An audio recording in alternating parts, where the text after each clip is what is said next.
북한 김정은 국무위원장과 미국 트럼프 대통령의 역사적인 두 번째 만남이 시작됐습니다. 마틴 루터킹 목사의 딸 버니스 킹 목사가 여의도 순복음교회 초청으로 한국을 찾았습니다. 3.1운동 100주년을 맞아 독립운동가 서훈에 대한 관심이 뜨겁습니다. 이런 가운데 독립운동가에 대한 국가보훈처의 심사 기준이 모호하다는 지적이 나오고 있습니다. 관련 내용을 살펴봤습니다. 다음 세대를 위한 대안적 목회를 제시하는 컨퍼런스가 진행됐습니다. 구티비와 원마운트가 업무 협약을 맺었습니다. 양 기관은 협약식을 통해 문화 선교 활동에 앞장서겠다는 포부를 전했습니다.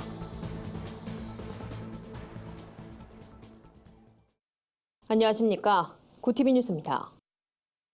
북한 김정은 국무위원장과 미국 트럼프 대통령의 역사적인 두 번째 만남이 시작됐습니다. 양국 정상은 이번 회담에서 북한의 비핵화와 종전선언 등 굵직한 의제들을 풀어나갈 계획인데요. 첫날 만남은 만찬으로 시작했습니다. 관련 내용 홍희연 기자가 전해드립니다. 제2차 북미 정상회담의 본격적인 일정이 시작됐습니다. 김정은 북한 국무위원장과 트럼프 미국 대통령은 27일 만찬을 시작으로 이틀간 약 5차례 만남을 가질 예정입니다. 트럼프 미국 대통령은 베트남 하노이 담판을 앞두고 베트남의 경제 발전을 강조하기도 했습니다. 미국과 베트남의 관계가 북한의 본보기가 될 수 있다며 비핵화를 이룰 경우 북한도 번영을 이룰 수 있다는 메시지를 전했습니다. 김정은 북한 국무위원장은 여느 때와 마찬가지로 특별한 메시지를 전하진 않았지만 전문가들은 지금까지 보여진 모습에서 긍정적인 부분을 발견할 수 있다고 예측했습니다. 양국 정상은 둘째 날인 28일 이른 오전부터 본격적인 회담에 돌입합니다. 이번 회담에선 지난해 1차 회담에서 합의한 완전한 비핵화와 새로운 북미 관계 수립, 한반도 평화체제 구축에 대한 구체적인 조치를 논의하는 것으로 알려졌습니다. 또 모든 핵미사일 프로그램의 동결과 영변 핵시설 폐기 등 북한이 취할 비핵화 조치와 연락사무소 개설, 종전선언 등의 미국이 이행할 상응 조치도 함께 다뤄질 전망입니다.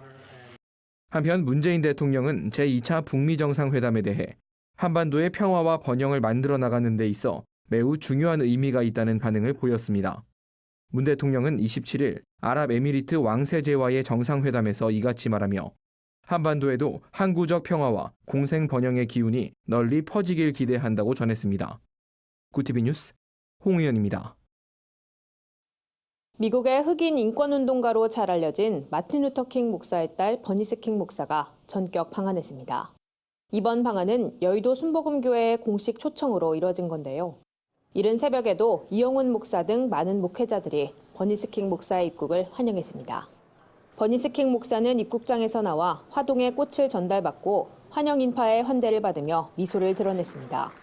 이번 방한엔 마틴 루터킹 비폭력 사회변화센터 직원 등 8명이 함께했습니다. 여의도 순복음교회 이영훈 위임 목사는 버니스 킹 목사를 반갑게 맞이하며 짧은 안부를 묻기도 했습니다. 하지만 공식적인 발언이나 이후 일정에 대한 언급 없이 환영 행사를 마무리 지었습니다. 버니스 킹 목사는 DMZ 방문과 3.1운동 100주년 기념행사, 주일 예배 참석 등 7박 8일간의 일정을 소화할 예정입니다. 얼마 전 국가보훈처가 독립유공자 대상자 333명을 추가 확정했다고 발표한 가운데 해당 자격을 둘러싼 논란이 끊이질 않고 있습니다.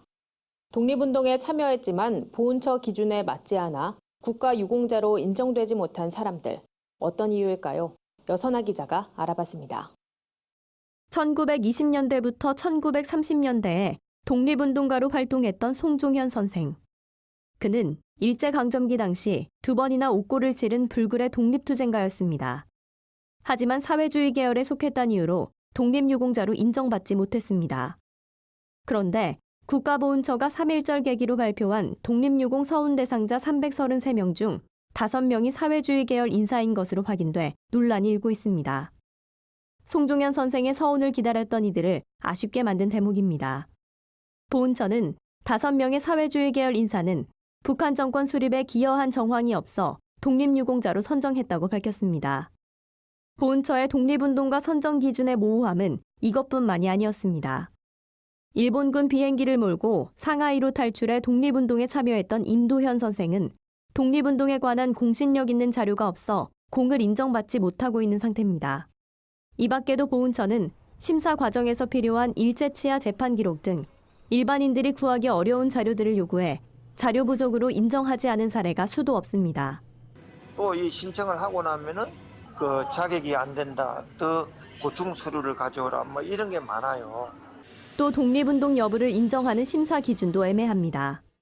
보훈처가 밝힌 독립유공자 포상 기준은 독립운동 참여 정도, 당시의 지위, 독립운동사에 미친 영향, 독립운동의 공헌과 희생 정도 등 모든 항목이 추상적인 기준들이란 의견도 나오고 있습니다. 심사위원이 보통 5사람인데 거기서 그냥 우물쭈물 해가지고 만들지 말고 보훈 정책을 뚜렷하게 해가지고 그 유공자를 선정하고 이래야 되지 않겠나, 이런 생각을 제가 해봅니다. 3.1운동 100주년을 맞아 선조들의 민족 정신이 새롭게 조명되고 있습니다. 전문가들은 보훈정책 전문가를 따로 두고 제대로 된 판정이 이뤄져야 그들의 정신을 잘 이어받을 수 있을 것이라고 당부했습니다. 구티비 뉴스 여선아입니다. 다음 세대 위기를 탈피하기 위한 한국교회 노력이 계속되고 있습니다. 특히 장년층과 교회학교 아이들을 위한 유기적인 신앙교육 프로그램이 필요하다는 목소리가 높아지고 있습니다. 컨퍼런스 강의를 맡은 기독교학교 교육연구소 박상진 소장은 한국교회 위기 유발 요인을 분석한 결과 1위에서 3위 모두 부모 요인이 꼽혔다며 다음 세대를 세우기 위해선 교회 교육과 함께 가정에서도 신앙교육이 필요하다고 조언했습니다. 박 소장은 먼저 전체 목회가 다음 세대 지향적 목회가 돼야 한다며 장년 성도의 교구를 자녀의 나이에 맞게 편성하고 부모들의 신앙교육이 이루어져야 한다고 강조했습니다. 또 교구와 교회학교가 교제의 시간을 통해 다음 세대 신앙교육에 대한 이야기를 나누고 협력해야 한다고 전했습니다. 구티비와 원마운트가 업무 협약을 맺고 문화와 방송 선교 사역에 협력하기로 했습니다. 원마운트 배병복 회장은 원마운트는 남녀노소 모든 사람들이 동심의 세계로 돌아갈 수 있도록 하자는 취지 아래 최대 규모의 놀이터 조성 사업을 추진하고 있다며 이런 과정 중에 하나님의 은총으로 구티비를 만나 감사하다고 전했습니다. 원마운트는 앞으로 글로벌 선교방송단 활동을 비롯해 레저 및 문화시설 할인 혜택, TV 프로그램 제작을 위한 공연장 대여 등 구티비 방송 선교 사역에 적극 협력할 계획입니다. 구티비는 글로벌 선교방송단에 동참하는 원마운트 직원들을 대상으로 방송 제작 교육을 위한 현장 실습 등을 진행할 예정입니다. 한편 경기 고양시에 위치한 원마운트는 16만 1,000제곱미터 규모로 워터파크와 스노우파크, 휘트니스 센터 등 운동시설과 판매시설 등을 갖춘 복합 문화시설입니다. 오늘의 해외 주요 뉴스를 윤인경 기자가 전해드립니다. 구티비 월드와이드입니다. 미국 아이오와 지역의 한 가톨릭 교구가 아동 성학대 혐의를 받는 성직자 28명의 이름을 공개했습니다. 교구 측은 부끄러운 역사를 공개하는 건 가톨릭의 새 페이지를 여는 일이라고 덧붙였는데요. AP통신에 따르면 미국 아이오와주의 수시티 교구는 1948년부터 1995년까지 47년간 교구 내에서 100명이 넘는 소년과 소녀를 성적으로 학대한 혐의를 받는 사제 28명의 명단을 공개했습니다. 이들 중 6명을 제외하곤 대부분 세상을 떠났고 생존자들도 파면됐거나 미사 집전 권한을 박탈당한 상태입니다. 일본의 길거리 화장실이 다양해지고 있습니다. 트랜스젠더 등 성소수자들을 위한 화장실이 있는가 하면 세련된 화장용 공간을 마련해 고객 유치에 나선 화장실도 등장했습니다. 샤워 시설을 갖춘 동물용 화장실도 설치돼 화장실이 시대를 비추는 거울이 됐다는 평가도 나옵니다. 일본 아사히 신문에 따르면 남녀가 모두 이용할 수 있는 성중립 화장실을 설치하는 대학과 호텔은 점점 늘고 있습니다. 성소수자들을 배려하는 취지에서 비롯됐다고 하는데요. 또 종합체육관에선 맹인 안내견 등 동반 동물용 개별 화장실을 설치하고 지하상가 화장실을 영국 소설가의 서재로 테마를 꾸미는 등 이색 화장실도 나타났습니다. 미국에서 여성을 징병 대상에서 제외하는 건 위법이란 판결이 나왔습니다. 미국 텍사스 남부 연방법원의 그레이 밀러 판사는 군대 내 여성에 대한 제한이 과거의 차별을 정당화했을지 모르지만 이제 남녀는 모두 징병과 징병 등록의 목적에 적합하다고 판결했습니다. 그러면서 평균적인 여성이 오늘날 일부 전투병과에선 평균적인 남성들보다 더 적합할 수도 있다며 전투 역할은 더는 일률적으로 근육의 크기를 요구하지 않는다고 말했습니다. 이날 판결은 전국 남성연대가 소송을 제기한 데 따른 것으로 단체 측은 정부는 징병 등록제를 폐지하거나 여성에게도 징병 등록을 요구할 필요가 있다고 주장했습니다. 독일 옛 동독 지역에 거주하는 난민들이 서독 지역보다 증오범죄에 노출될 가능성이 10배 이상 높다는 연구 결과가 나왔습니다. 독일의 유럽경제연구센터는 2013년부터 2015년 사이 발생한 1155건의 증오범죄 사건을 연구한 결과 증오범죄 발생 비율이 가장 높은 지역은 모두 옛 동독 지역이라고 밝혔습니다. 반면 옛 서독 지역의 행정구역 118곳에선 증오범죄가 한 건도 보고되지 않았습니다. 차이점은 외국인과의 접촉 경험이었습니다.